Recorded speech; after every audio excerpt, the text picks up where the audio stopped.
Kisah nyata horor pesugihan janda warung angkringan ku pakai susuk agar jualanku laris. Di sebuah desa kecil di pinggiran kota, terdapat sebuah angkringan sederhana yang selalu ramai dikunjungi. Angkringan ini milik Mbak Farah, seorang janda berusia 41 tahun. Dengan wajah yang menawan dan keanggunan yang masih terpancar meskipun sudah melalui banyak cobaan, Farah mengelola usaha kecilnya dengan penuh dedikasi. Dia memiliki rambut panjang yang hitam berkilau, sering diikat rapi di belakang, dan mata yang cerah, memancarkan semangat meskipun ada bayang-bayang kesedihan di sanubarinya. Sebagai seorang janda yang ditinggal suami, Farah harus berjuang keras untuk menghidupi dua orang anaknya, Alif yang berusia 12 tahun dan Hana yang berusia 10 tahun. Kehidupan mereka sangat bergantung pada pendapatan dari angkringan yang menyajikan makanan sederhana seperti nasi kucing, gorengan, dan wedang jahe. Setiap malam, angkringan itu dipenuhi suara gelak tawa, obrolan, serta aroma makanan yang menggugah selera. Namun, di balik suasana ramai itu, Farah menyimpan satu rahasia besar yang tidak pernah diungkapkan kepada siapapun. Malam Sabtu Kliwon adalah malam yang istimewa, dipercaya oleh masyarakat setempat sebagai waktu yang penuh keberkahan dan magis. Pada malam itu, banyak orang datang ke angkringan Farah, berharap mendapatkan kebahagiaan dan keberuntungan. Farah sendiri merasakan energi yang berbeda setiap kali malam itu tiba, seolah ada sesuatu yang lebih besar dari sekadar makanan dan minuman yang ia sajikan. Dia sering melihat pelanggannya berbincang tentang nasib dan keberuntungan, membahas berbagai hal mistis yang mengelilingi mereka. Namun, di dalam hati Farah, ada kegelisahan yang terus mengganggu. Setelah suaminya meninggal, kehidupan mereka menjadi semakin sulit. Dia merasa terperangkap dalam rutinitas harian yang melelahkan, dan meskipun angkringannya ramai, pendapatan yang didapat tidak cukup untuk memenuhi kebutuhan mereka. Farah merasa tertekan dan putus asa, berjuang menghadapi kenyataan pahit yang menimpanya. Di tengah kesulitan tersebut, Farah mendengar tentang praktik pesugihan dari seorang teman. Awalnya, dia ragu, tetapi saat melihat teman-temannya yang berhasil, keinginan untuk memperbaiki keadaan segera muncul. Dia pun mulai mencari informasi tentang pesugihan, dan bertemu dengan seorang dukun yang terkenal di desanya. Dukun itu menjelaskan bahwa dengan melakukan ritual tertentu, Farah bisa mendapatkan rezeki yang melimpah. Meskipun ada konsekuensi yang harus dihadapi, Farah merasa terpaksa mengambil risiko demi masa depan anak-anaknya. Ritual pertama yang dilakukan melibatkan penggunaan susuk, yang dipercaya bisa meningkatkan daya tarik dan kecantikan. Farah mengikuti setiap petunjuk dengan penuh harapan, percaya bahwa dengan wajah yang lebih menarik, pelanggan akan lebih banyak berdatangan. Dia mulai mengabaikan anak-anaknya, lebih fokus pada ritual dan usaha untuk mendapatkan kekayaan. Dalam pikiran Farah, ini adalah pengorbanan yang harus dilakukan demi kebaikan masa depan mereka. Saat malam tiba, Farah seringkali berdiri di depan cermin, mengamati perubahan pada dirinya. Dia ingin merasakan kepercayaan diri yang semakin tumbuh seiring bertambahnya pelanggan. Namun, di balik kecantikan yang dia cari, ada rasa cemas yang terus menghantui. Dia tahu bahwa pesugihan datang dengan harga, dan setiap kali dia melewati ritual, suara hati kecilnya berbisik tentang konsekuensi yang mungkin harus dia bayar. Disinilah latar belakang hidup Farah terungkap. Dia adalah sosok ibu yang penuh kasih, tetapi terjebak dalam dilema moral. Dia mencintai anak-anaknya, tetapi semakin lama, obsesi untuk mendapatkan kekayaan menggerogoti jiwanya. Seiring waktu, perubahan dalam dirinya semakin tampak. Dia menjadi lebih terasing dari anak-anaknya, mengabaikan kebutuhan emosional mereka demi mengejar harapan yang tampaknya semakin jauh. Dengan suasana malam yang ramai, angkringan Farah menjadi tempat berkumpul, namun di dalam hatinya, ada kesunyian yang mendalam. Dia merindukan masa-masa ketika suaminya masih ada, ketika kebahagiaan terasa lebih sederhana dan tidak terbelenggu oleh rasa lapar akan kekayaan. Namun, harapan untuk masa depan yang lebih baik bagi anak-anaknya membuatnya terus melangkah. Meskipun jalan yang dia pilih semakin gelap dan berbahaya, pada titik ini, kita melihat dengan jelas bahwa hidup Farah tidak seindah yang terlihat di permukaan. Di balik senyuman ramahnya, ada perjuangan batin yang tak terkatakan. Dia terjebak dalam pilihan yang sulit, antara mencari kekayaan dan mempertahankan ikatan dengan keluarganya. Semua ini membentuk latar belakang yang akan menentukan perjalanan hidupnya ke depan, yang penuh liku dan tantangan. Malam itu, suasana angkringan Mbak Farah sangat ramai. Suara tawa dan obrolan bergema di udara, diiringi aroma harum nasi goreng dan wedang jahe yang menghangatkan. Pelanggan berbondong-bondong datang, menikmati berbagai makanan sambil mendiskusikan berbagai hal, mulai dari gosip desa hingga ramalan cuaca. Farah, dengan senyum ramah dan semangat yang terlihat di wajahnya, melayani mereka dengan cekatan. Namun, di dalam hati, ada kegelisahan yang terus mengganggu. Hari itu adalah malam Sabtu Kliwon, yang bagi banyak orang adalah malam penuh berkah. Farah sebenarnya sudah menyiapkan diri untuk melaksanakan ritual pesugihan yang sangat penting. Dia merasa semakin terikat dengan dunia mistis yang mulai menguasai pikirannya, berharap ritual tersebut bisa mengembalikan keberuntungan yang telah hilang. Namun, takdir berkata lain. Ketika malam semakin larut, Alif, anak sulungnya, tiba-tiba mengeluh sakit perut. Farah yang sedang sibuk melayani pelanggan segera menghampiri Alif, melihat wajahnya yang pucat dan keringat dingin yang membasahi dahinya. Ketika Farah memeriksa suhu tubuh Alif, dia merasa panik. "Alif, kamu kenapa? Apa yang kamu rasakan?" tanyanya dengan cemas. Alif hanya bisa menggelengkan kepala, tetapi matanya menunjukkan rasa sakit yang jelas. Farah merasa dunia seolah runtuh. Dia tahu bahwa malam ini adalah malam penting, di mana dia seharusnya melakukan ritual pesugihan yang telah dipersiapkan. Namun, melihat anaknya yang kesakitan, semua rencana itu seakan menguap begitu saja. Dia berusaha menenangkan Alif dan segera memutuskan untuk membawanya ke dokter. Dia mengganti pakaiannya dengan cepat, dan dengan tergesa-gesa melangkahkan kaki menuju rumah sakit terdekat. Di tengah perjalanan, Farah merasa tertekan. Pikiran tentang ritual yang harus dilewatkan menghantuinya. Apa yang akan terjadi jika aku tidak melakukannya?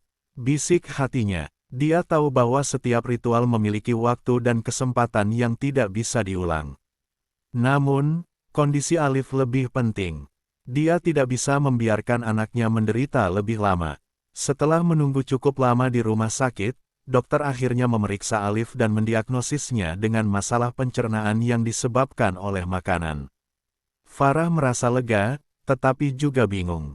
Ia melihat jam di dinding rumah sakit, menyadari bahwa waktu untuk melakukan ritual semakin menipis. Rasa cemas kembali menyergapnya. Jika aku melewatkan ritual ini, apakah semua usaha yang telah aku lakukan sia-sia? Pikirnya, setelah mendapatkan pengobatan, Farah dan Alif kembali ke rumah. Jiwanya terasa berat. Keputusan untuk tidak melaksanakan ritual yang telah menjadi bagian penting dari hidupnya membuatnya merasakan dampak yang sangat besar. Ketika dia memasuki rumah, suasana gelap menyelimuti pikirannya. Dia melihat meja altar di sudut ruangan, tempat dia biasanya melakukan ritual. Semuanya terasa sepi, dan Farah merasa ada sesuatu yang mencolok dan mengganggu. Selama beberapa hari setelah insiden itu, keadaan angkringannya mulai berubah. Pelanggan yang biasanya ramai mulai berkurang. Farah merasa ada yang aneh. Ketika dia melayani pelanggan, dia bisa merasakan ketidaknyamanan di udara, seolah ada sesuatu yang menghalangi keberuntungan yang pernah dia miliki. Dia berusaha untuk tetap tersenyum, tetapi di dalam hatinya, rasa takut itu terus membayangi. Hari demi hari berlalu, dan Farah mulai mengalami penurunan pendapatan. Dia merasa terjebak dalam siklus yang tidak menguntungkan.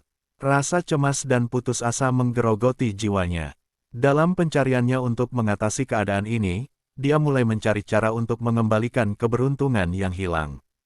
Dia mengingat apa yang dikatakan dukun saat pertama kali bertemu, bahwa ritual harus dilakukan secara rutin dan tepat waktu untuk mendapatkan hasil yang maksimal. Kekhawatiran Farah semakin dalam ketika dia melihat Alif dan Hana. Mereka mulai merasakan dampak dari kesulitan yang dihadapi. Alif, yang sebelumnya ceria, kini terlihat muram dan lebih sering terdiam. Hana, yang masih kecil, merasa bingung dengan perubahan suasana di rumah.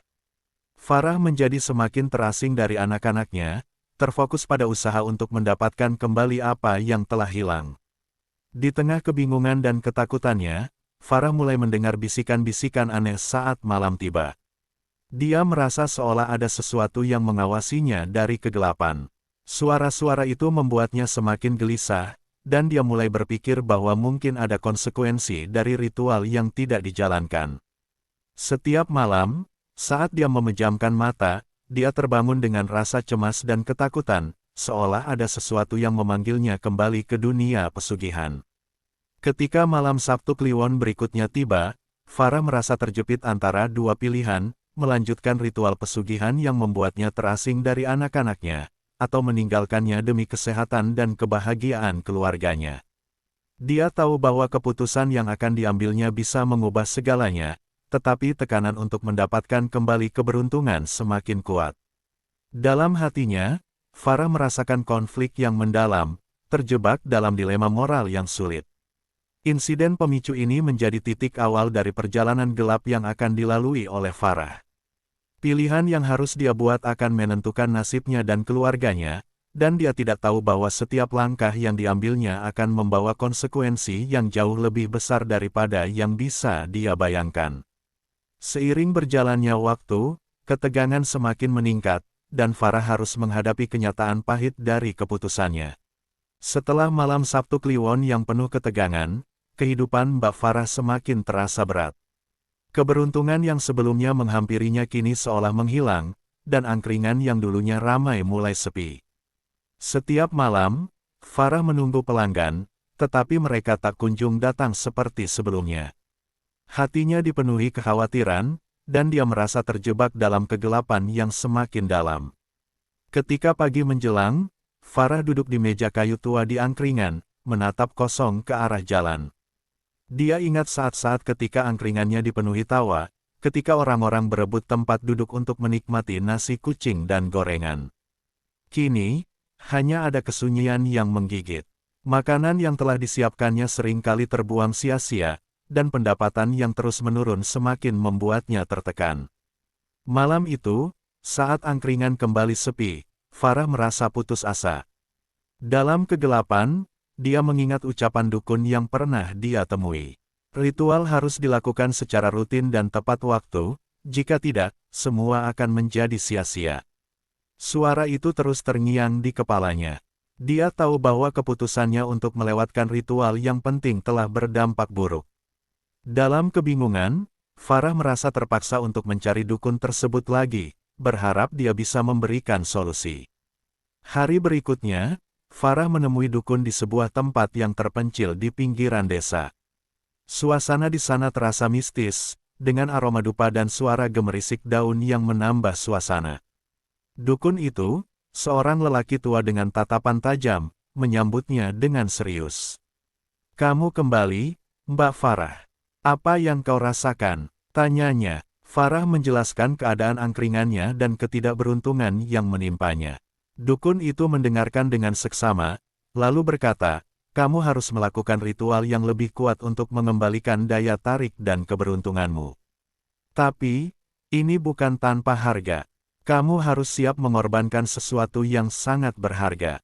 Mendengar kata, mengorbankan sesuatu yang berharga, Farah merasa ketakutan. Dia tidak ingin kehilangan apapun lagi, terutama anak-anaknya. Namun, dalam hati, dia tahu bahwa dia sudah terjebak dalam permainan yang berbahaya. "Apa yang harus saya lakukan?" tanyanya dengan suara bergetar. Dukun itu menjelaskan bahwa ritual kali ini akan melibatkan tumbal. Farah merasa terkejut, tetapi rasa putus asanya membuatnya mendengarkan. "Kamu harus membawa sesaji dan melakukan ritual pada malam purnama. Tumbal yang kau pilih harus memiliki makna khusus. Hanya dengan itu, kekayaan akan mengalir kembali padamu," ujarnya. Setelah meninggalkan tempat dukun, Farah merasakan campuran antara ketakutan dan harapan. Dia tahu bahwa dia harus mengambil keputusan sulit. Di satu sisi, dia ingin mengembalikan keberuntungan yang hilang, tetapi di sisi lain, dia merasa ragu untuk melakukan pengorbanan. Dia tidak ingin anak-anaknya terpengaruh oleh keputusan yang diambilnya. Malam itu, saat dia pulang, Farah melihat Alif dan Hana yang sedang belajar di ruang tamu. Melihat wajah ceria mereka, hatinya bergetar. Dia merasa bersalah jika mengorbankan sesuatu, tetapi rasa lapar untuk mendapatkan kekayaan yang lebih baik bagi mereka membuatnya terjebak dalam dilema. Dia berusaha menyembunyikan kegelisahan di wajahnya dan berusaha bersikap normal. Namun, di dalam pikirannya, dia terus memikirkan ritual yang akan dilakukannya. Hari-hari berlalu dengan cepat, dan malam purnama semakin dekat. Farah mulai mempersiapkan semua yang diperlukan untuk ritual. Dia membeli berbagai sesaji, mulai dari nasi kuning, ayam goreng, hingga buah-buahan segar. Setiap kali dia mempersiapkan sesaji, rasa cemas dan ketakutan menyelimuti hatinya. Dia merasa seolah sedang bersiap untuk menghadapi sesuatu yang lebih besar dari dirinya. Saat malam purnama tiba, Farah sudah berdiri di depan meja altar di rumahnya. Cahaya bulan purnama menerangi ruangan, menciptakan suasana yang mistis. Dia mengenakan baju putih bersih, yang dianggap sebagai simbol kesucian dalam ritual. Dengan hati berdebar, dia menyalakan dupa dan meletakkan sesaji di atas altar. Harapannya adalah agar makhluk gaib yang selama ini membantunya mau kembali memberikan keberuntungan. Sebelum memulai ritual, Farah teringat akan kata-kata dukun. Tumbal harus memiliki makna khusus. Dia terdiam sejenak, berpikir. Dalam hati, dia merasa terpaksa memilih sesuatu yang sangat berharga. Namun, apa sebenarnya yang bisa dia korbankan? Dia melihat ke arah anak-anaknya yang sedang tidur, dan rasa sakit menyentuh hatinya. Aku tidak bisa kehilangan mereka, bisiknya. Setelah berdoa dan memohon pengertian, dia memberanikan diri untuk melanjutkan ritual. Dalam suasana tenang, dia mulai mengucapkan mantra yang diajarkan oleh dukun. Suara lembutnya bergema dalam ruangan, seolah mengundang kehadiran makhluk gaib. Namun, saat dia melangkah lebih dalam ke dalam ritual, suara hati kecilnya mulai berbisik, menegaskan bahwa tindakan ini mungkin akan membawa konsekuensi yang mengerikan. Ketika ritual berlangsung, Farah merasakan ada sesuatu yang aneh. Angin berhembus kencang, dan lampu-lampu di rumah mulai berkedip. Dia merasakan kehadiran yang tidak terlihat di sekitarnya, seolah ada makhluk gaib yang mengawasinya. Dalam ketegangan itu, dia merasa terjebak dalam jaring yang dia buat sendiri, antara harapan untuk kekayaan dan rasa takut akan konsekuensi yang harus dia bayar. Setelah selesai, Farah menunggu dengan harap-harap cemas. Namun, malam itu tidak memberikan hasil yang diinginkan. Dia merasa lelah secara fisik dan emosional, tetapi hatinya tetap bergetar dengan harapan. Dia ingin percaya bahwa semua usaha dan pengorbanan akan terbayar, tetapi keraguan mulai menggerogoti pikirannya. Rasa sakit dan ketidakpastian mengancam untuk menghancurkan semua yang dia bangun. Seiring berjalannya waktu, Farah menyadari bahwa ritual tersebut bukanlah akhir dari perjalanannya, melainkan awal dari sebuah perjalanan yang lebih gelap dan penuh tantangan. Ketegangan semakin meningkat saat dia harus menghadapi konsekuensi dari keputusan yang diambilnya, dan dia mulai merasakan adanya balasan yang datang dari dunia gaib. Dalam pencarian untuk mendapatkan kembali keberuntungan, ia terjebak dalam konflik batin antara keinginan dan moralitas, yang akan mengubah hidupnya selamanya. Malam purnama datang kembali, dan Mbak Farah sudah bersiap untuk ritual yang sangat penting. Dalam beberapa hari terakhir, dia merasakan ketegangan yang meningkat. Pelanggan angkringannya yang mulai kembali ramai, meskipun tidak sebanyak dulu. Namun, hatinya masih dipenuhi rasa cemas dan tidak tenang. Dia merasa seolah ada sesuatu yang mengawasi, menunggu saat yang tepat untuk mengambil tindakan.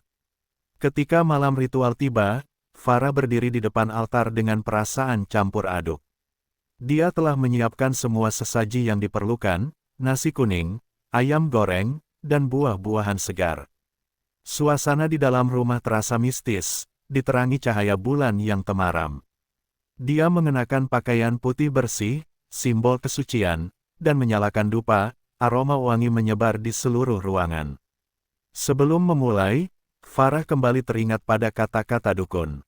Tumbal harus memiliki makna khusus. Saat itu, perasaannya semakin berat. Dia tahu bahwa dia harus mengorbankan sesuatu yang sangat berharga, tetapi memilih tumbal itu membuatnya merasa tertekan. Dia tidak ingin kehilangan anak-anaknya, yang menjadi alasan utama dia melakukan semua ini.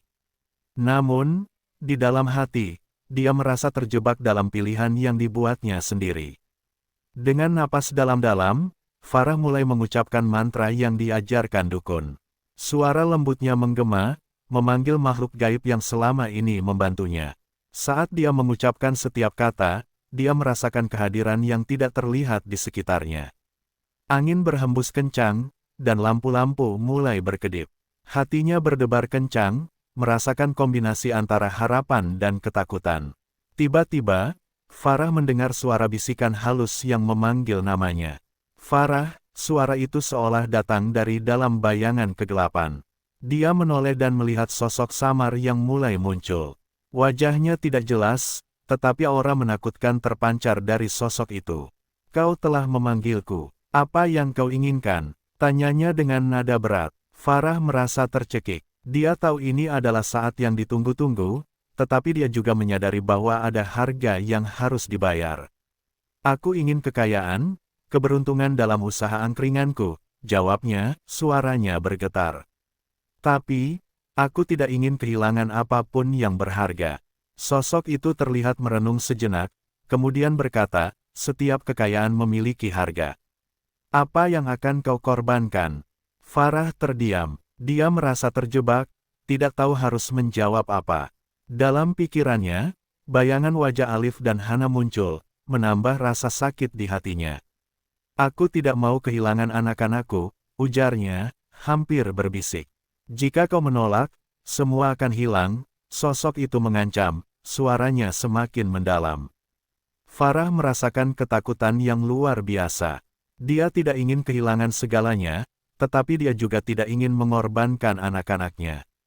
Dalam keadaan panik, dia berusaha mencari alternatif. "Apa ada cara lain?" tanyanya, suara bergetar. Namun, sosok itu hanya tersenyum sinis. "Kekayaan bukanlah hal yang didapat tanpa pengorbanan. Pilihan ada padamu." Dalam sekejap, sosok itu menghilang, meninggalkan Farah dalam ketidakpastian dan rasa cemas yang mendalam. Dia merasa terjebak dalam sebuah labirin yang tidak bisa dia keluar. Setelah malam itu, kehidupan Farah semakin memburuk. Pelanggan angkringan mulai berkurang lagi. Meskipun dia telah melakukan ritual, tidak ada perubahan yang signifikan. Keberuntungan yang dia harapkan tidak kunjung datang, dan rasa hampa semakin mendalam. Farah merasa seolah berada di ujung jurang, menatap ke bawah, tetapi tidak bisa melangkah maju atau mundur. Dia mulai menyadari bahwa keputusan untuk melakukan ritual yang melibatkan tumbal bukanlah jalan keluar.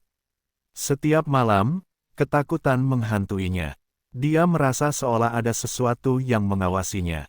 Ketika dia melihat Alif dan Hana yang sedang bermain, rasa bersalah menyelimuti hatinya. Dia tidak ingin anak-anaknya terpengaruh oleh keputusan yang dia buat.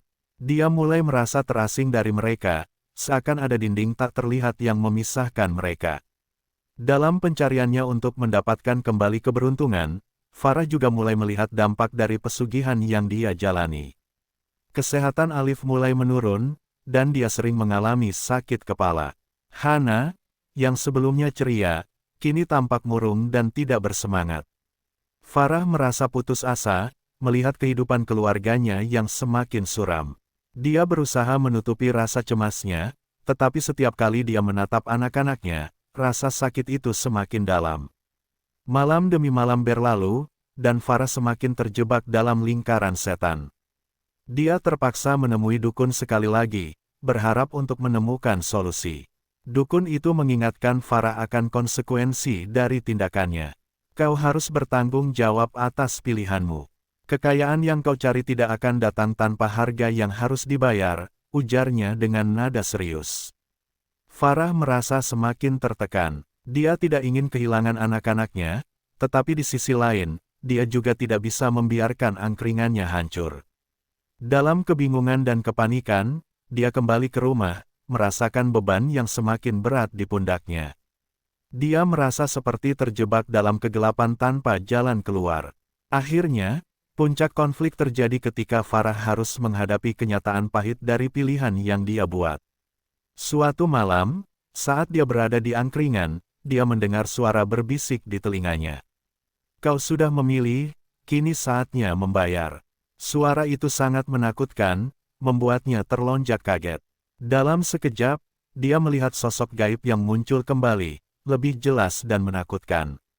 "Sekarang, apa yang akan kau korbankan?" Sosok itu bertanya dengan nada yang menakutkan. Farah merasa terjepit. Dia tahu bahwa waktu telah habis, dan dia harus membuat keputusan yang sangat sulit. Dalam detik-detik penuh ketegangan, dia menyadari bahwa dia tidak bisa mengorbankan anak-anaknya. Namun, sebaliknya, dia juga tidak bisa membiarkan angkringannya hancur. Di saat-saat terakhir, Farah memutuskan untuk menggunakan dirinya sebagai tumbal. "Ambillah aku," katanya dengan suara penuh penyesalan. "Janganlah anak-anakku yang menjadi korban." Dalam sekejap, sosok gaib itu menghilang, dan Farah merasakan beban yang menghilang, tetapi di saat yang sama, rasa kehilangan menyelimuti hatinya. Kehidupan Farah berubah drastis setelah malam itu. Dia mendapatkan kembali kecantikan dan daya tariknya, dan angkringannya mulai ramai kembali. Namun, harga yang dia bayar jauh lebih mahal daripada yang dia bayangkan. Dia terjebak dalam kesedihan, kehilangan ikatan emosional dengan anak-anaknya. Alif dan Hana semakin terasing, tidak mengerti mengapa ibunya berubah. Meskipun hidupnya tampak lebih baik secara material, Farah merasakan kekosongan yang mendalam. Dia tidak bisa menjalin hubungan yang sehat dengan anak-anaknya, dan kesehatan Alif semakin menurun. Rasa bersalah dan penyesalan menghantuinya setiap malam. Dia terjebak dalam kesedihan yang tak berujung, merasakan kehilangan yang sangat dalam. Ketika angkringannya kembali sukses, Farah merasakan kesepian yang semakin menggerogoti. Dia mungkin telah mendapatkan kekayaan, tetapi harga yang harus dibayar adalah hilangnya kebahagiaan dan keluarga. Setiap senyum pelanggan di angkringannya tidak dapat menghapus rasa sakit yang ada di hatinya. Dia harus menjalani hidup dengan kesedihan, menanggung beban penyesalan dari pilihan yang telah dia buat. Di akhir cerita, Farah menyadari bahwa pencarian kekayaan melalui cara yang salah hanya akan membawa kehampaan dan penderitaan. Dia terjebak dalam labirin yang dia buat sendiri, dan tidak ada jalan keluar yang terlihat. Dalam pencarian untuk mendapatkan segalanya, dia kehilangan hal yang paling berharga, keluarganya. Dalam kesedihan dan penyesalan, Farah menyadari bahwa tidak ada kekayaan yang sebanding dengan cinta dan kebahagiaan yang hilang. Kehidupan Farah menjadi pelajaran berharga bagi orang-orang di sekitarnya, sebuah kisah tentang konsekuensi dari tindakan yang diambil demi kekayaan instan. Dia terjebak dalam kegelapan, dan semua yang dia cari hanya membuatnya semakin jauh dari kebahagiaan sejati.